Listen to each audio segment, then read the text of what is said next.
Great. Well, good morning, everybody.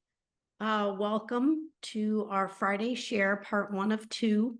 And I'm delighted to welcome you as a representative of the CWIP board, Jackie Davidoff, principal of Davidoff Strategy and an executive leadership coach. And I'm here with many of my board colleagues, as well as many returning stalwart CWIP members. And I'm guessing that we have a number of new people. So special welcome to you. We're delighted to have you here, and this is a co-production of the Programs Committee and the Membership Committee. And we are going to do a little bit of housekeeping now. So as you see, your mic will be muted. Please put any questions that you have for the presenter in the chat. And we want to invite you now because we are all about community. So please put your name, your organization, if you're looking, what you're looking for. If you are looking for someone to fill a role, please add that. And then we also invite you to share, what is it that you're coming here wanting to learn? So we all get to know each other better. So I want to share now about CWIP. I wish I could see everybody because I want to see like who's new, but just know we are really delighted to have you. We are a membership organization intentionally bringing together philanthropy and nonprofit sector and consultant women and women identifying individuals. We prioritize racial equity and social justice throughout all of our work, and this really reflects that. And our vision is to create an equitable, inclusive, and connected social sector. So if you don't know much about us, we encourage you to get involved. We'll share more information about part 2 if you'd like to, in fact, come to the next week's series. But we have a number of committees, and we find that they are great ways to get to know people in a sense of a smaller community, and also to do the work of CWIP, which is all about our mission. So you can get more information by scanning the QR code, and we encourage you again to get involved. And committee work is also really a pathway to serving on the board. So we encourage you to think about that, and we'd love to have you get involved. We are fun. We're very fun. All of our committees are fun. So again, you can use the QR code. You're welcome to do that to learn more about it. So at this point, I want to introduce our moderator, Christine Montanou, who works with the Chicago Community Trust Affinity Funds. And that is their work to really lift up and acknowledge, I'm going to share these, the African American Legacy, Asian Giving Circle, Disabilities Fund, LGBTQ Community Fund, Nuestro Futuro, and the Young Leaders Fund. And so Christine is really working to lift up, and that's part of what this panel really reflects, along with Akira Barclay, founder of Fresh Philanthropy, and Christina will introduce her.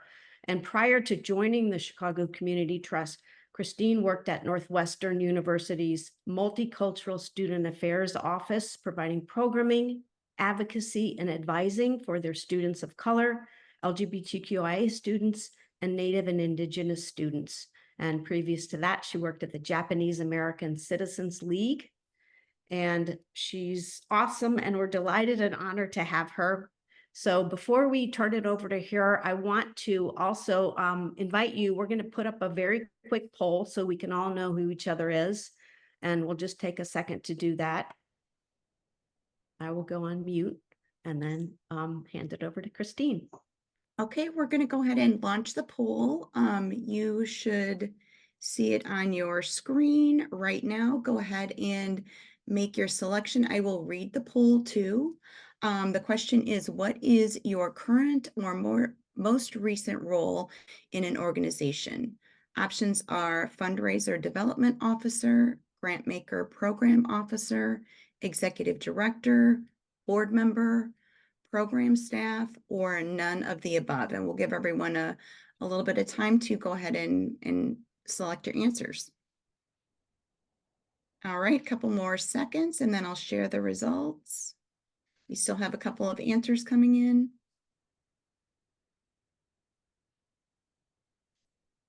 It's great you all are using the chat well. I'm just like eagerly reading. Again, please add if you can. What are you coming here hungry for? What are you looking to learn? All right, and I'm sharing the results. We've got 41% fundraiser development officer, 10% grant maker program officer, 10% executive director, 5% board member, 17% program staff, and 17% none of the above. Great. Thanks, Shelby. It's really nice to get a sense of, a little insight into who's in our little Zoom room this morning. And Jackie, thank you so much for the introduction. And huge thanks to the CWIP programs and membership teams for putting this two-part series together. They've been doing a lot of work behind the scenes and still are doing a lot of work behind the scenes in this Zoom room. So thank you, and I'm really humbled by the invitation to be here. And thank you to everyone for joining this Friday morning, Friday Share for this important conversation. So before I introduce our speaker for today, we wanted to actually ask another question of everybody who's here joining us, and we'll ask folks to use the chat function for this. So I want folks to think about, who do you think are the most important women philanthropists? And as you're thinking about that, what also are some of the characteristics that make them so important? So I want folks to kind of noodle on that and put that in the chat. And while you're doing that, it's my pleasure and my honor to introduce our speaker today, Akira Barclay. Akira is a seasoned consultant and social entrepreneur with 25 years of experience in grant making, fundraising, strategic partnerships, media, and marketing. As a founder of Fresh Philanthropy, she has a track record of impactful leadership, expanding and reorienting conventional thinking about philanthropy. Akira champions the power of giving circles and everyday donors. Her dedication to advancing causes for women, girls, and Black philanthropists shines through both her personal endeavors and professional endeavors and personal passions. Akira's scholarly work includes authoring The Value of Giving Circles in the Evolution of Community Philanthropy, an analysis of giving circles and their role in bridging grassroots and institutional grantmakers. An enthusiastic community volunteer and Girl Scout leader, Akira also plays an active role in the South Side Giving Circle, a powerful Black-led initiative that empowers local women to drive meaningful change for Black women and girls in Chicago. So Akira, welcome. And I think if everybody who was on this call was off mute, you'd be greeted with thunderous applause. So maybe just a visual for folks who are on the video. Thank you. Yeah. So Akira, let's jump right into this conversation, because I couldn't think of anyone who'd be, better than you to help us both define and redefine this conversation around a more inclusive and expansive picture of philanthropy. So I'm just thrilled to be able to pick your brain and learn from you this morning. So I'm so looking forward to it. yeah. So can you just start by grounding us in what generally is meant when people use the word philanthropy? Absolutely.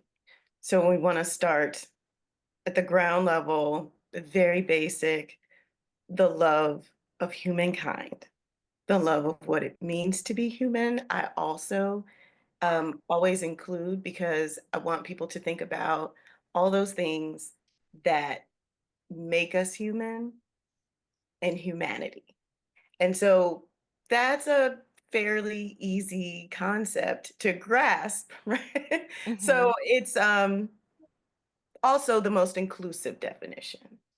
But here in the United States, especially, philanthropy is also defined, like in this space where we all practice our profession, it's also defined by wealth.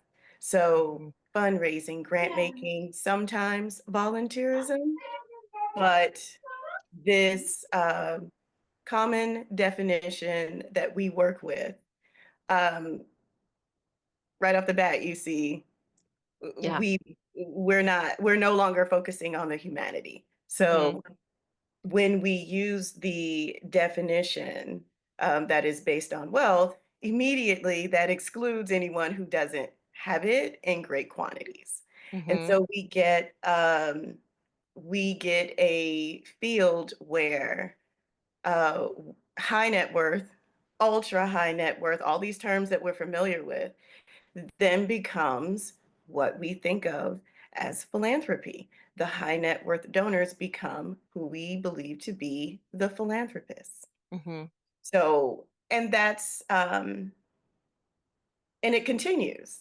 So then those high net worth donors and the way that they practice philanthropy then becomes our model Mm-hmm. for how we think of philanthropy as a whole. So already we can see how these things can be very problematic because there are so many of us who don't fit into those categories, and the large majority of philanthropists do not. Yeah. So we have a like a very basic definition that is inclusive, Yeah. and we have a much more narrow definition that we all have come here into this Zoom room working with. Yeah, yeah. Thank you, and thanks for that contrast, because I think you're so right that, you know, if we go by like the dictionary definition, right, that is not really what we often see in practice in kind of traditional philanthropic spaces. So I'm curious, Akira, just from your own experiences, like, it sounds, where do you see yourself reflect, or your communities or your practices like reflected or not reflected in these different definitions of philanthropy? So that's a great question. I see the practices that I'm most familiar with in models that are collective. So we're going to talk a lot about that. I am a member of a giving circle, but I am also a volunteer. And I volunteer in a space with lots of women and girls. Like, I was not a Girl Scout growing up. These little people have roped me in. I hike, I go camping, I do things that I don't know if I would choose for myself, but in the space where there are this collective space where everyone is sort of pouring into each other Mm-hmm. to build a community where women and girls are supported, it is most familiar to me because that is what I observed growing up in my community. There was always this collective effort um, to support each other, and it's based on almost like shared experiences, Mm-hmm. and that's what we see so often in our collective giving groups, giving circles, mutual aid groups, volunteer groups. There's this recognition of a need Mm-hmm. that people have some connection to that brings people together to pool their resources, whether that's time, whether that's money, whether that is influence. And we'll talk about that too. Mm-hmm. Thank you. Thank you so much. And I think what is already really striking me about kind of you, I think you essentially provided your own definition of what philanthropy can be. And what's really striking to me is this difference between thinking of philanthropy as done by individuals versus thinking of philanthropy as done by a group, by a collective, by a community. So thank you for just even naming that contrast. Um, I think too, like what you just said, really, you're showing us the limits of that traditional definition.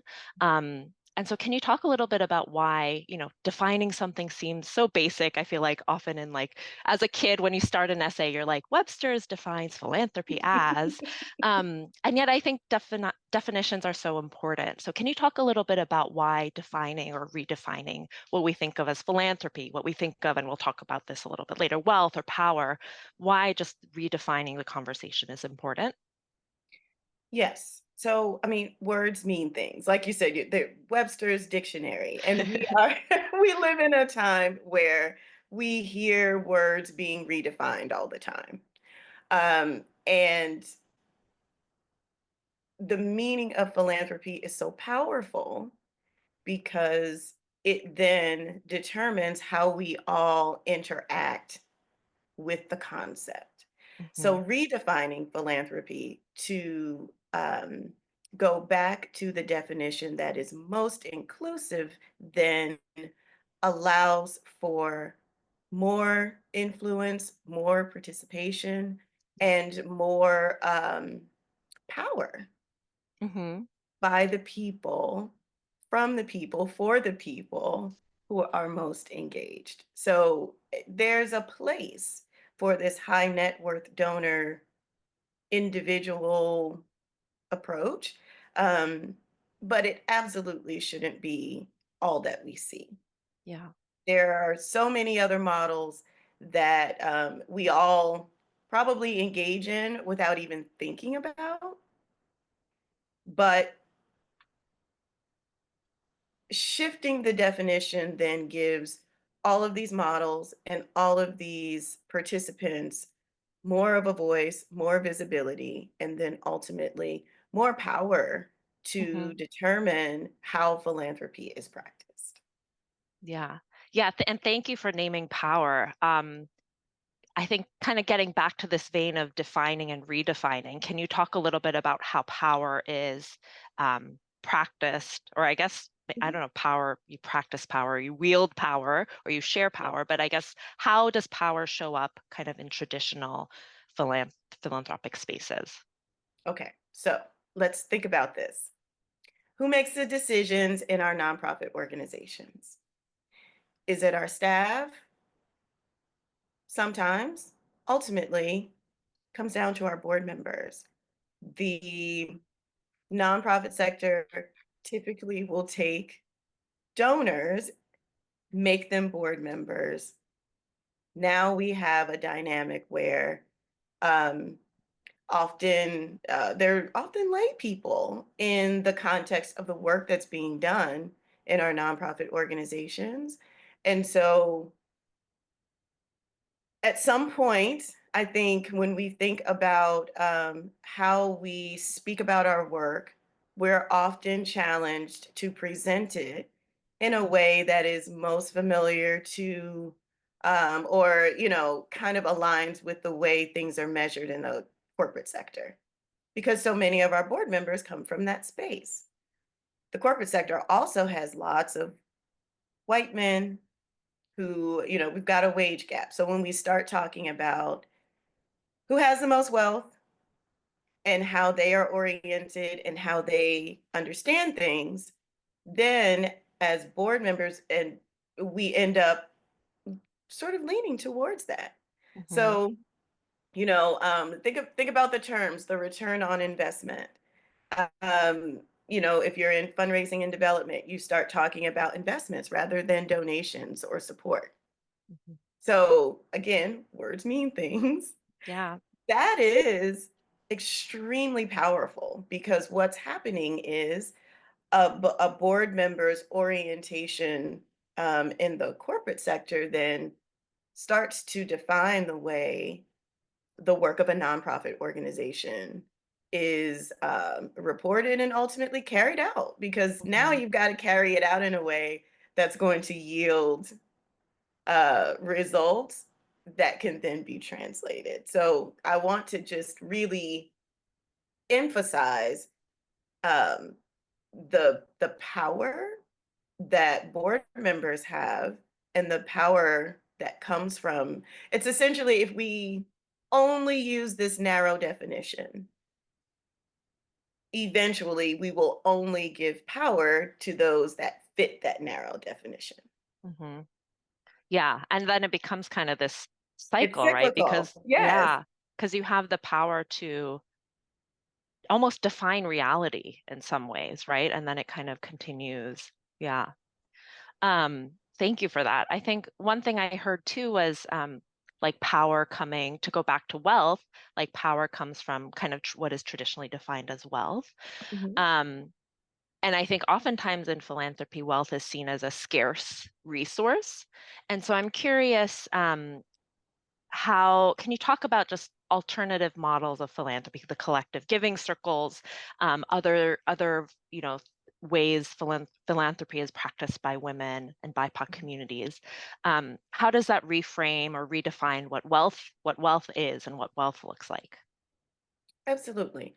So these collective giving models, the by and large, the way that women and people of color engage in philanthropy the most, What makes them so powerful is that they leverage all of the different kinds of wealth in a community. So again, we're humans. So humanity needs people who are great communicators, people who are coalition builders, who can get a group together and motivate them to do things, people with leadership skills, people with lived experience with an issue, a problem, or in a community.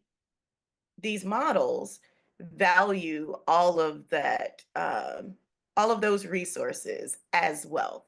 Mhm. So allied with money, now you've got this really powerful force that's almost like wrapping around um, issues that in other spaces and with other models really only apply money. Mhm. So let's think about like social justice issues. It's like there's always the immediate problem that needs to be addressed. Then you've got a long term problem. And then you've got the policy part of it that requires, some sustained work. It is much easier to approach those issues from every angle. You know that that beast is not going to be knocked down by just Mhm. throwing money at it. So that's where the power of collective giving and just the way that women tend to come together, um, that's very powerful. So I think oftentimes even the philanthropists themselves, they're not calling themselves a philanthropist, but we Mhm. all know people in our communities that always show up. If Yep. there's a need, they're there, and they're going to Yeah. bring 5 other people with them Yeah. to make sure the job gets done. We all know women like that for sure. So when we think about that, that's a very valuable community resource, and this is the practice of philanthropy. Mhm. I'm seeing some nods and like some Oh, clapping in the chat. Yes. Um, I'm curious, Akira, because I feel like um, what I hear you describing feels so far removed from kind of like perhaps the day-to-day reality of what philanthropy looks like. So are there ways you've seen um, these two different models or these different models intersect? Like what does shifting power look like for the field as a whole? yes, and I will definitely say, trying to get someone to listen to this idea of, let's expand or kind of shift this definition. It's wonderful to see that we have in some spaces that we're going to embrace trust-based philanthropy. It's a collection of practices, um, but it really just, sort of borrows from those, very powerful elements of the way that women, people of color have been practicing philanthropy since the beginning of time. Mhm. So, um, in our jobs day to day, we can think about um, not everything is measured well quantitatively, and maybe we'll think about the qualitative measures that might um, yield a better result in terms of evaluation and understanding the impact of some work that's being done. Mhm. Um, we have like some of our institutions have started participatory grant making models where you start to bring together in partnership with foundation staff people who live in a community and have some skin in the game with the issue that you're talking about. Right. um and also um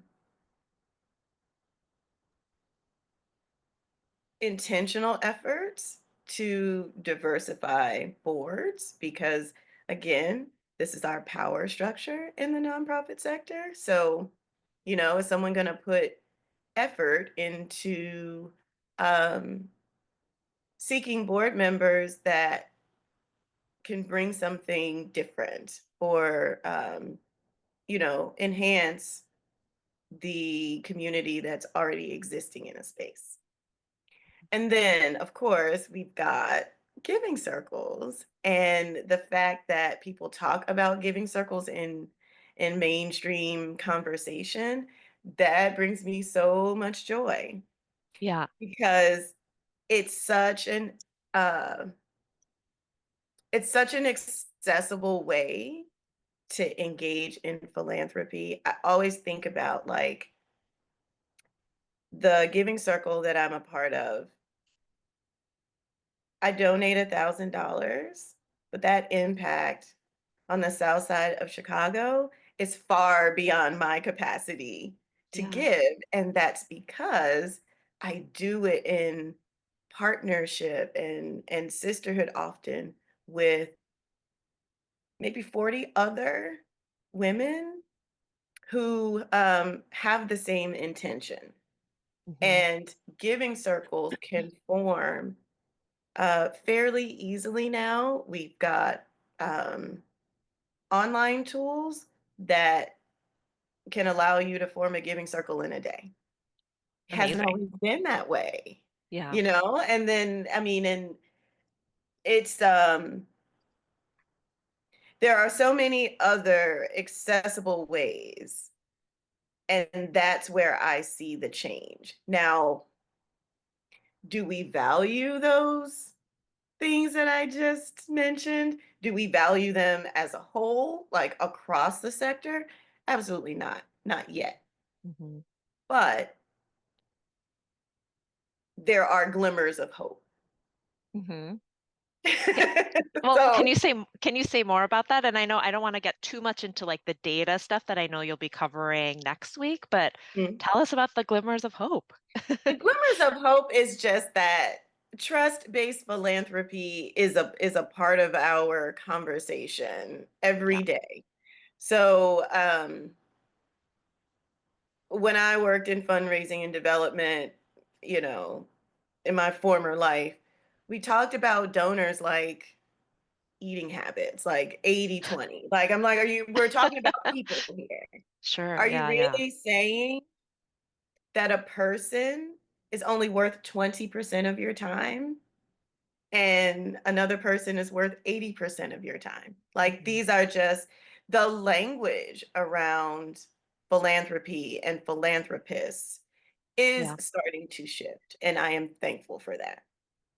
Yeah. So, I don't know, we had a good measure of, um, participants here who are in fundraising and development. I don't know if that is still prominent or present and the way that you're being asked to work, but that was always something that was disturbing to me.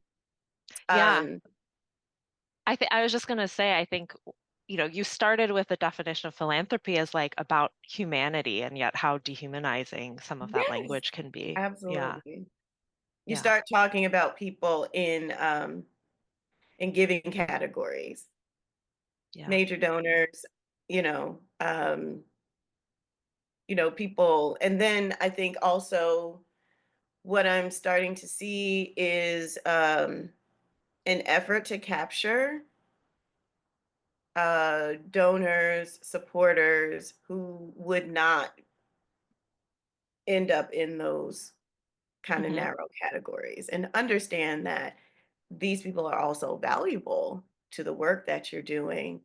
Yeah. And, maybe it's worth finding different ways to engage. Yeah. Akira, I'm curious, can you talk a little bit more about, you started to a little bit, but can you talk a little bit more about your experience with the Southside Giving Circle? Like, how did you get involved to start? And then, yeah, just what has it felt like, looked like? What does it look like in practice? Well, I am a giving circle, a scholar, a student. So I started studying giving circles and collective giving as a graduate student at NYU. And I was also a fellow at CUNY. So for years, I was, interviewing people, talking to people who were in giving circles, like writing about giving circles. But the question would always come like, oh, are you in a giving circle? And my answer was no. Right. So I relocated to Chicago.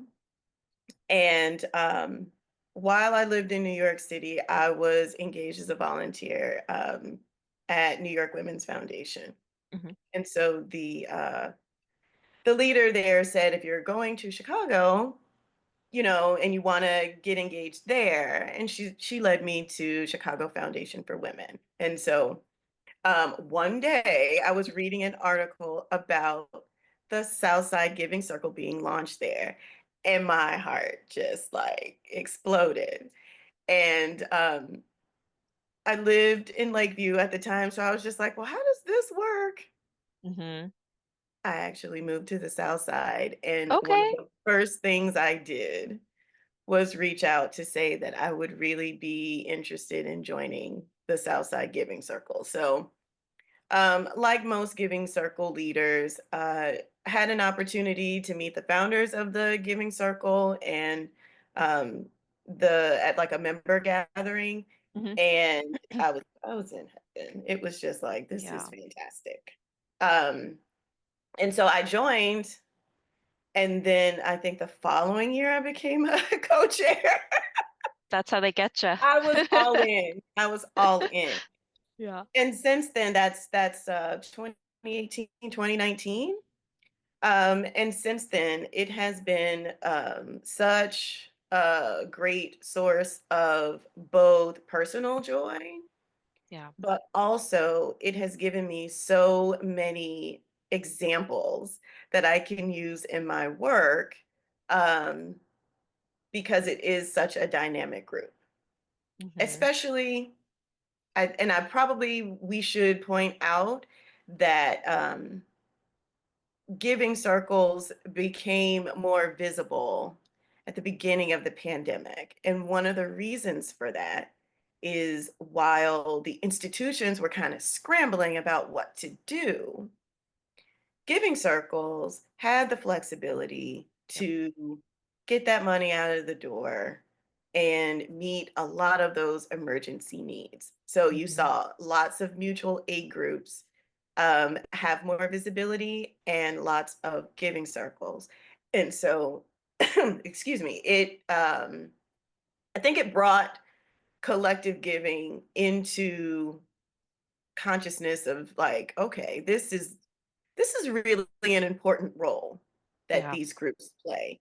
Whereas before, I think it was collective giving groups are often viewed by institutions as like a pathway to becoming a major donor as an individual.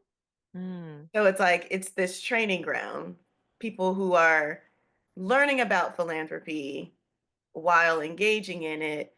And maybe one day we can cultivate, one or two of these people to be major donors here. Mhm. I, I don't love that, Mhm. because it misses the point, Yeah. because the power is in the collective. Yeah. So I think with that very difficult time, you got to see giving circles for more than I think what they were thought of prior. Mhm. Yeah, absolutely.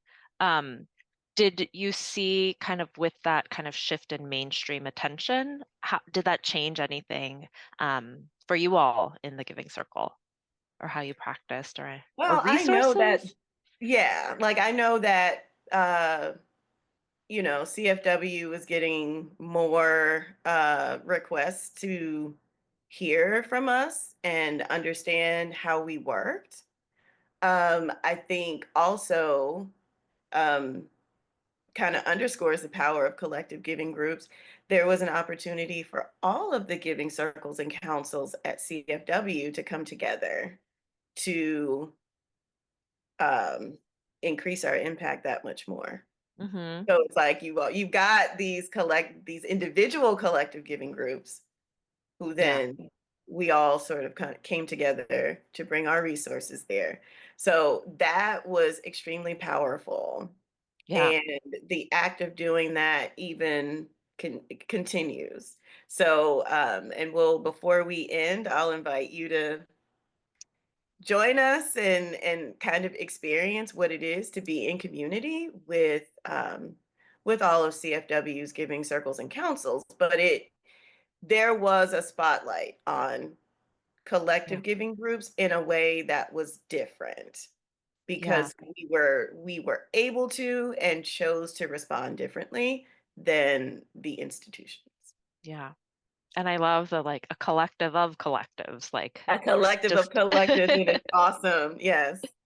are there ways that I mean, obviously this is a platform, but I'm curious with that too, like what with a spotlight on like collective giving and giving circles, um, what has what is your goal when kind of the attention or what are your hopes when there is more attention on these alternative practices of philanthropy and collective giving models?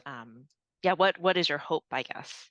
My biggest hope always when giving circles and collective giving groups are in the spotlight is that someone somewhere will see it, hear it, and see themselves Mhm. and start to shift what they think about themselves as a philanthropist. So, joining a giving circle, starting a giving circle, just um, knowing what giving circles are and what they do, and using that to impact what you think philanthropy is. I just want everyone to know that they can be a philanthropist. Oftentimes, they already are. Exactly. So when we see giving circles, it's just like, hey, that feels familiar. These are the kind of people I'm around every day, Yeah. and they are philanthropists. So I really, really want giving circles and giving circle members to be visible so that there's that representation of um, the wider scope of philanthropy. Because Yeah. you're not going to see yourself in Yeah. billionaire philanthropy. Yeah. It's interesting, I guess, but it's Yeah. definitely not something that's going to say, "Oh, let me dive into this." Hmm. It's not possible. So, Yeah. Yeah. Words matter and representation matters, right? Yeah. absolutely. Yeah. My own introduction to philanthropy too was through a giving circle, through the Asian giving circle. And I hear folks describe it as like, it feels like home. It feels like Mhm. coming home. And I think that just sense of like familiarity and comfort can feel so different from spaces that might feel alienating, exclusive. So yeah, thank you just for lifting that up. That is so important. And the reason for that is because for so many people, it is home. Collective giving is really people just sort of um, applying their cultural practices of like community care to the concept of American philanthropy. So these spaces feel like home because it's often what you've done, what your parents, your grandparents, ancestors have done, since the beginning of time.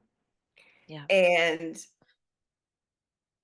most likely, if it feels like home, you're one of those people that gets left out of the narrow definition of philanthropy that we work with. So the fact that it felt like home, I'm so glad you said that. Um, that kind of brings it all around. Like everything that we've been talking about, that narrow definition leaves so many of us out. Mhm. But if we just allow ourselves to expand that definition, you feel like home. You feel like you're Yeah. home. Yeah. And that's so powerful because now we're not just having everything sort of dictated to us by those with the most wealth. We're really taking the expertise of the community, some of that care, some of that concern, bringing that humanity back that is really powerful because it's going to shift the way decisions are made. Yep. Yeah. Thanks, Akira. Um, before we transition to the Q&A portion, and there's been lots of chatter in the chat, which that makes sense, I guess. Um, is there any, I don't know, closing thoughts, words of wisdom that I know I threw some curveball questions at you, so I want to make sure you got to say everything you wanted to say. Um, I just want everyone to take what is bubbling up for you and think about how you'll operate now by going from this narrow definition of philanthropy defined by wealth to the love of humanity. Think about how that shifts what you do from day to day. Because it Yeah. doesn't have to be the entire sector that, kind of co-signs this. Think about what is within your power, the way that the language that you use, how you go about your job. Yeah. That's what I want to have in everybody's mind. And then I think we'll have an announcement about a CFW event where you can come and join us and learn about what it is to join a giving circle. Awesome. All right. Well, we'll close with that at the end. Okay. I'm going to get to some of the questions that came in through the chat. So there was one that came to me directly. A question was, could you share best practices for how to utilize community members' talents and voices on boards?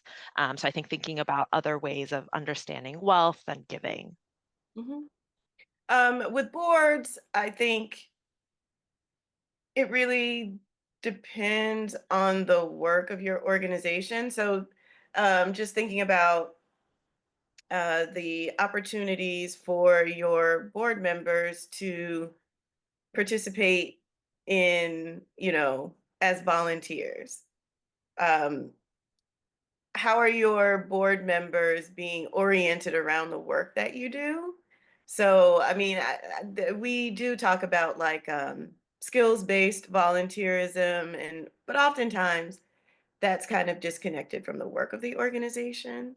So I always look to see, where do organizations have opportunities for their board members to engage as volunteers, even if it's, to briefly observe the work that's being done. But I do think that it's powerful for those board members to connect with the participants, the work of the organization, so that it doesn't feel separate. So that while they're making decisions as board members, they're making those decisions with the knowledge of who's doing the work, who the work is for, and what the ultimate impact should be. Mm-hmm. Thanks. Another question from Anya. Long ago, I was on CFW's Young Women's Giving Circle. I loved the community, the impact, and the experience of giving. How can we spread this kind of feeling to other kinds of giving if folks don't have the time or funds to be in a giving circle?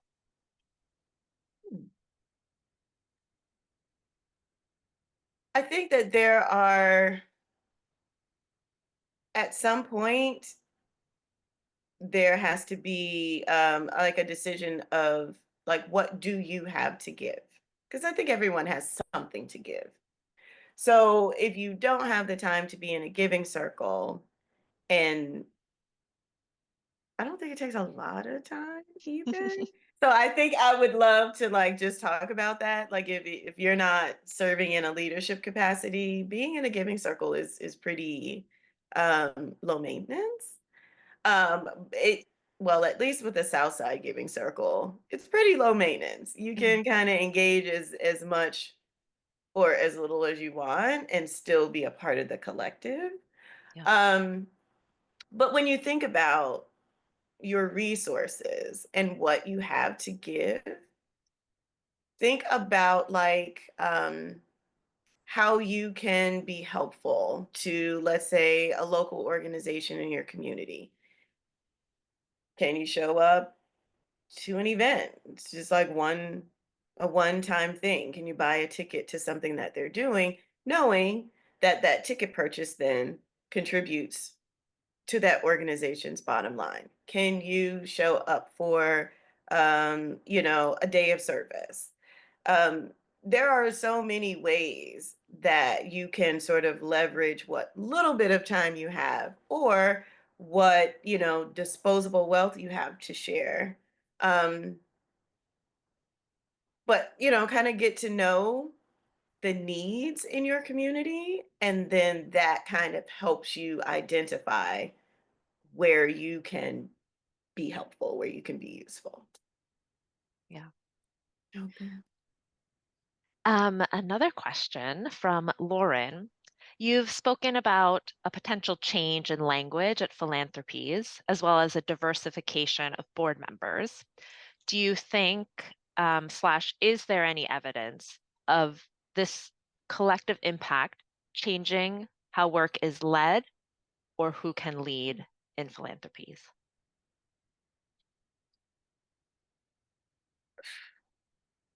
So part two, Kelly will kind of speak to Yep. this. I think when we talk about leadership in the nonprofit sector, we have so many leaders, and we know that organizations that are led by women of color are just not being supported, not raising the kind of money that other organizations are raising. So when we shift these definitions, when we have board members who have a wider range of experiences and backgrounds, there can be some change. The evidence is going to be here and there. I don't think that we yet have sort of a defining study that talks about what that impact is. Mhm. As a member of Southside Giving Circle, we hear from our grantees and the leaders of those organizations, and they tell us that having grants from the Southside Giving Circle has allowed them to become more visible in the community. Mhm. And with that, they're able to recruit more board members, raise more money. And I think that if your starting point is a group of women that are from the area where you work, immediately that's more diverse than kind of what you're served up. So I think that there's certainly some impact. I'm not so sure about how that's being measured. If Mhm. that's Yeah, that's kind of why we're here. exactly. Yep. Another question, this is from Amy. So kind of thinking more on the fundraising side now, if you were to create a development team using or thinking about these more inclusive models of philanthropy, more inclusive language that you described earlier, what might that look like? Um, that could look like considering different ways of prospect research. So like just from the ground level of it all, um, the way that you typically identify donors, like are a team that has the ability to relate to a wider range of what you would consider to be your prospects. Um, are people coming into your team that have experience in spaces that you don't currently have donors from? I think that's a big way to think about it. And when you start thinking about grantsmanship, it's like, that language, who knows how to use that language in a genuine and authentic way? That is going to make a difference. I was that person Hmm. back in the day. Yeah. And there was somewhat of a transformation in this very small organization because the organization had never spoken to the community in that way. So it attracted different people, it attracted different supporters. So Yeah. think about skill sets and um, how powerful communication can be. Yeah. I think this next question kind of ties to that, Akira. So this is from Diane. Do you have a suggestion for maybe a question or two you like to ask in conversations to help expand others' thinking and reflections around philanthropy, hypothetically in a board meeting, for example? I I I ask a lot of provocative questions sometimes. In this situation, the question that we had earlier, like, who are your favorite philanthropists? Who are the most prominent philanthropists? Because those questions tend to reveal the characteristics that people value the most. Hmm.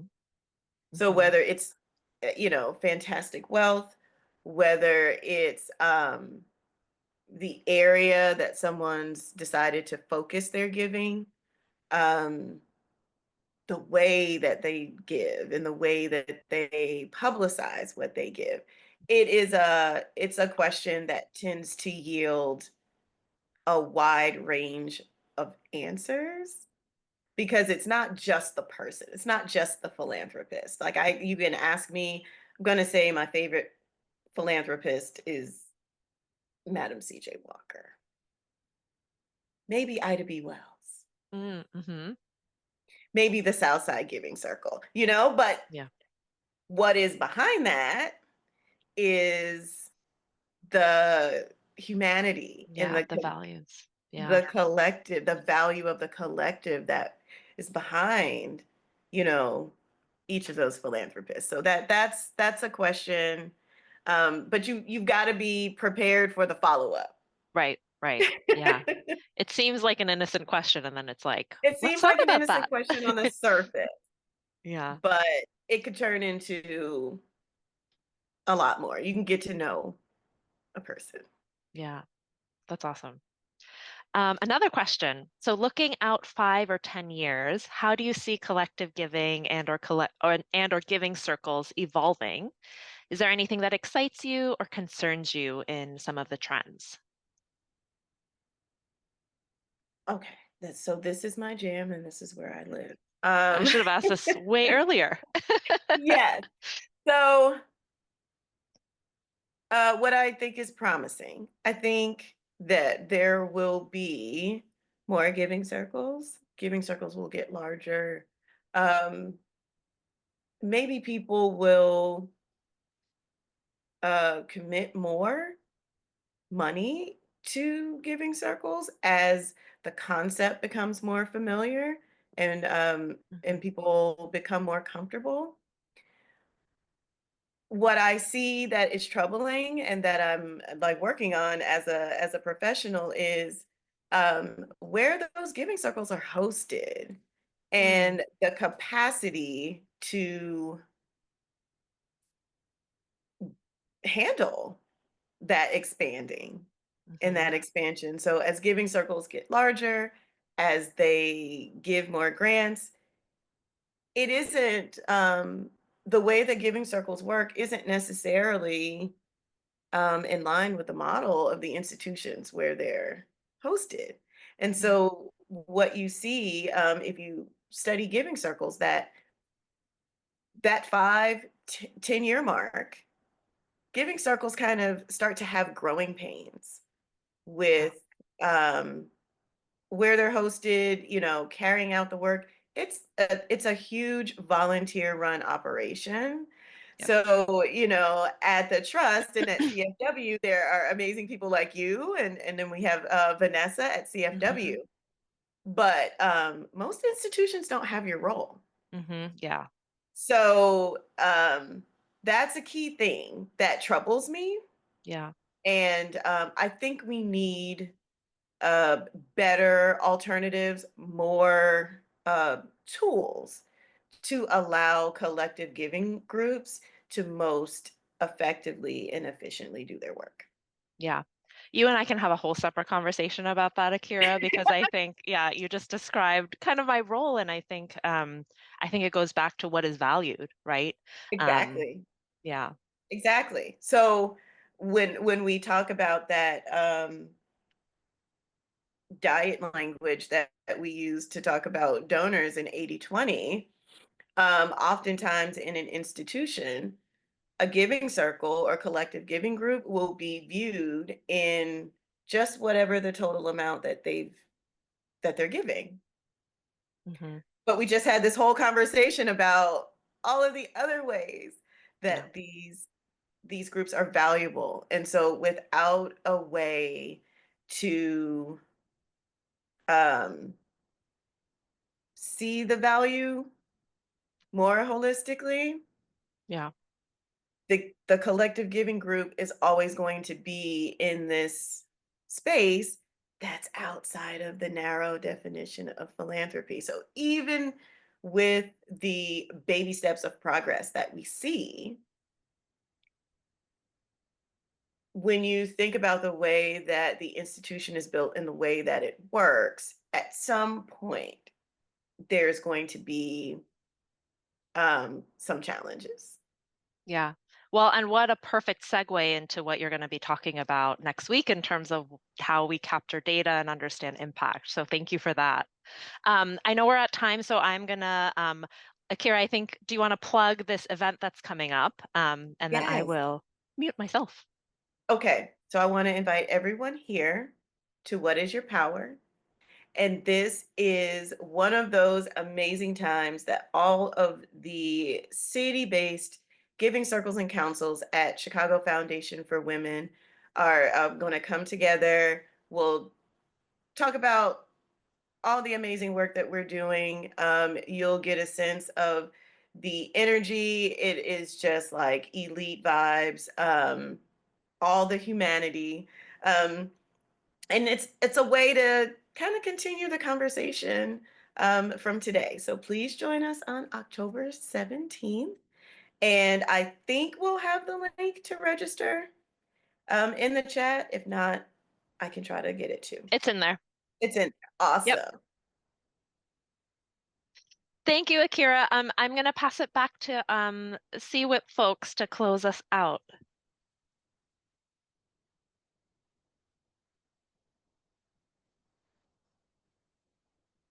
I think that, I mean, I'm happy to close this out. Diane, when are you going to do some close? No, please go ahead, Jackie.